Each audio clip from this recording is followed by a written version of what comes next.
I've been thinking a lot about wardrobe and style and shopping. I mean, what else do we really talk about on this channel?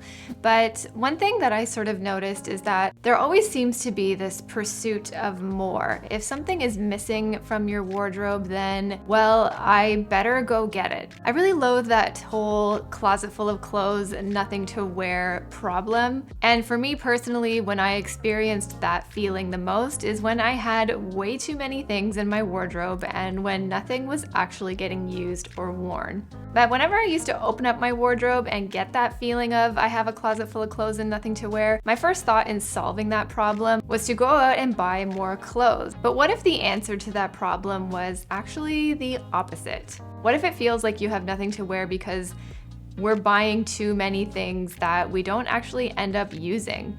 So in today's video, I want to share with you 10 things to stop buying if you want a wardrobe you're actually going to use. And this video is sponsored by Babbel, but more on them later on. The first thing to stop buying in your wardrobe is too many trend pieces. Now, I'm not saying to not buy trends because I think they can be a lot of fun, and it's definitely a way that you can spice things up to add some interest and personality in your wardrobe. But if you notice that your wardrobe is full of just trend pieces and not classic staples that are staples to you, by the way, things that you like to wear, not what, Pinterest or even my videos say to buy. It's definitely important to know what your closet staples are, what you wear a lot and what you feel you're best in. But if you find that you open up your wardrobe and it's full of trends that you wore maybe 1 or 2 times, or you can really go back and be like, oh yeah, so that was my vibe in 2015, can tend to feel very incohesive and confusing, where oftentimes people end up seeing the trend first before they end up seeing you. So I'm not saying to not buy trends. I think having like a 80-20 or 70-30 ratio of trends to staples, and staples being whatever they are for you in your wardrobe, I think that's a great way to spice it up, keep things interesting, and allow your style to evolve over time. But if your whole wardrobe is full of trends, I think it can feel very confusing, and I think it leads to a lot of just unworn clothes banished to the back of our closet until we decide to declutter. The next thing to stop buying are meh pieces. Yeah, I guess I like that. Oh, I guess that's kind of nice. You feel just meh. It's not exciting. It doesn't give you like a ooh, or it doesn't spark joy. They're pieces that just feel kinda. Like you happen to see it in the store and you thought, man, it's kind of nice. I don't really want to leave empty-handed in this shopping trip, or maybe it's something that you picked up just because it was on sale. But they're pieces that you don't feel necessarily excited about. And if you don't feel excited about them when you first purchase them, then I really think it's going to be difficult to feel excited about wearing them later on. It definitely goes back to the whole idea of if it's not a hell yes, then it's a no. If it feels really meh, or maybe it probably isn't really meant for you, and then in that case, I think it's doomed to just not be worn.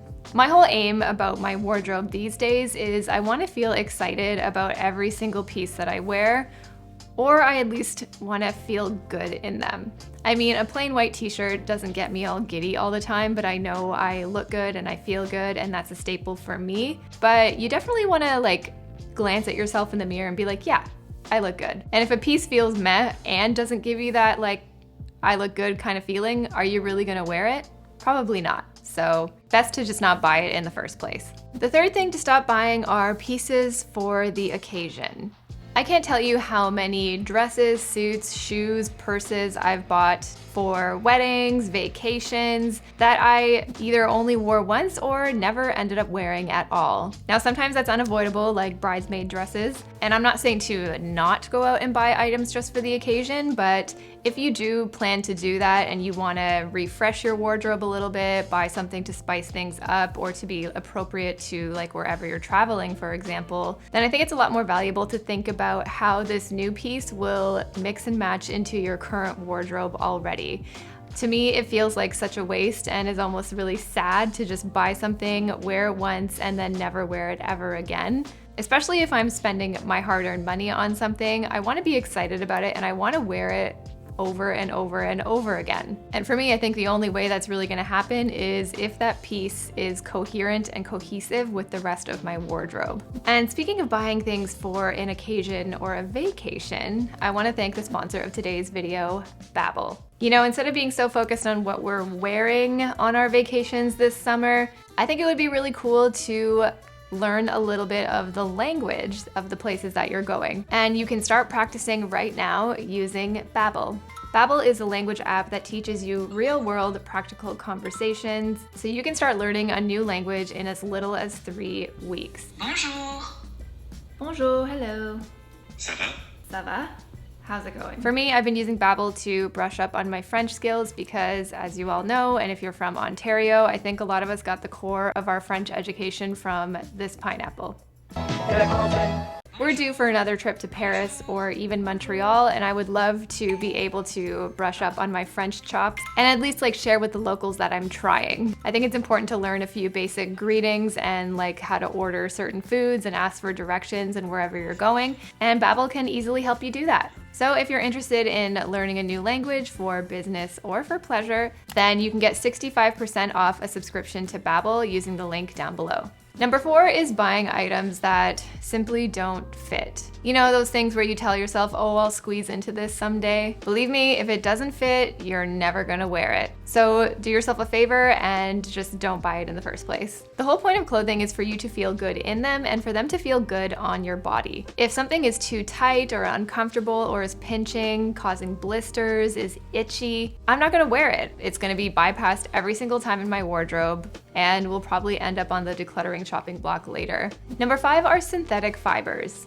This is honestly mostly for the sweat factor. I have some t-shirts with polyester blend in them and I find I just get so sweaty in them right away. It's really uncomfortable. So I find when it comes to things like t-shirts, tank tops, button-up shirts, I really prefer a more natural fiber like cotton. I find if I have a choice and it comes down to it, I'm always gonna pick the more breathable natural fiber first. And that's what ends up getting used. Number 6 are luxury items that you're too scared to wear. When it comes to luxury items, I think, you know, if you want to go that route and splurge a little bit, I think more power to you. If you can afford it, why not? Enjoy it. I'm really not about buying these things for them to only just be admiration pieces in your wardrobe. Like, what's the point of buying a Birkin just to have it? Like, I know those have resale value and all that stuff, fine. Like, if I were to buy a Birkin, I would want to do the whole Mary-Kate Olsen thing and just like use it to death. For a lot of us, when it comes to purchasing luxury items, there is some waiting involved, saving involved, hard work involved.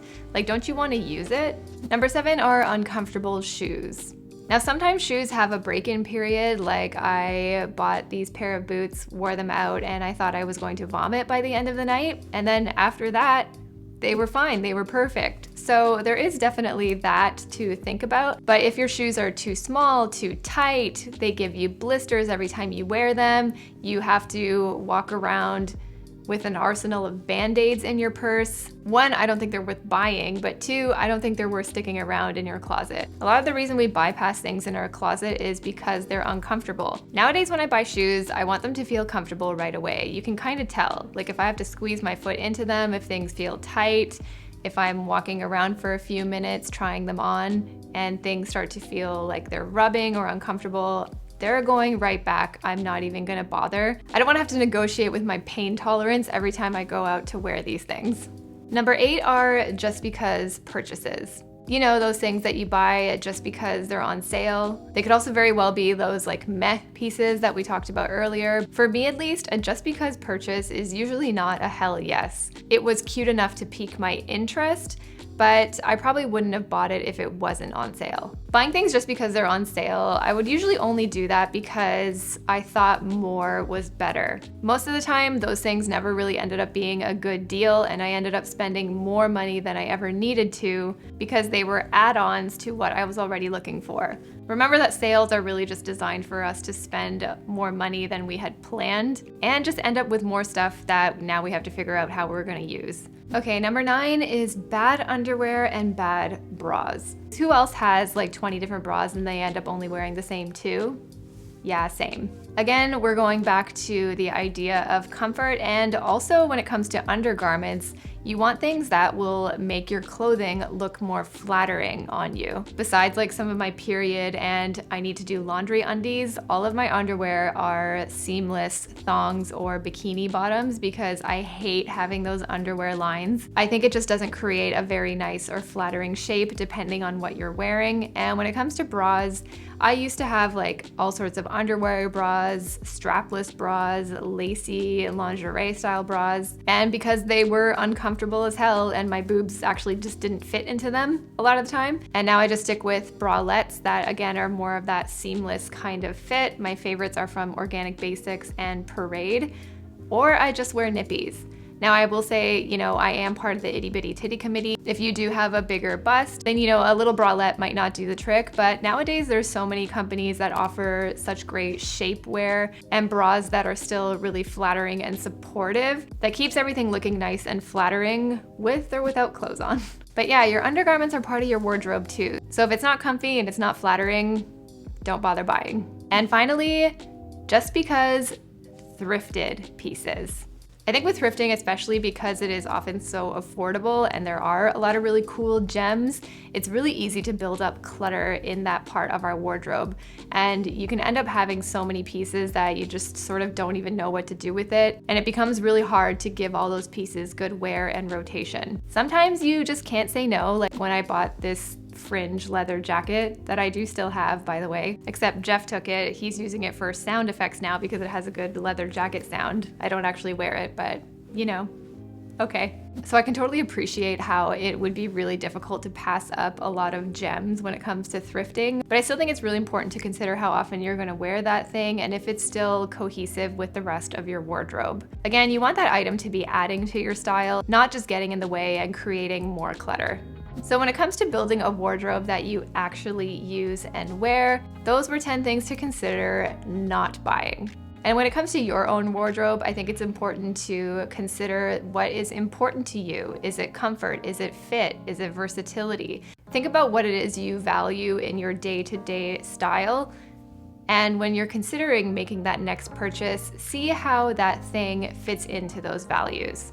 If it doesn't, then it's probably not going to be a good buy and it's probably not going to be used as often as you think. Let me know some things that you stop buying or things that you think about when it comes to a wardrobe you're actually going to wear. And if you got this far and like this video, please give me a thumbs up. It helps me so much for the whole, you know, YouTube algorithm thing. And if you aren't subscribed yet, please do. I'd love to have you, and you know that we're all really cool here. Thanks again to Babbel for sponsoring this video. If you wanted to get 65% off a yearly subscription, click the link down below. Thanks so much for watching, and I'll see you in the next one. Bye.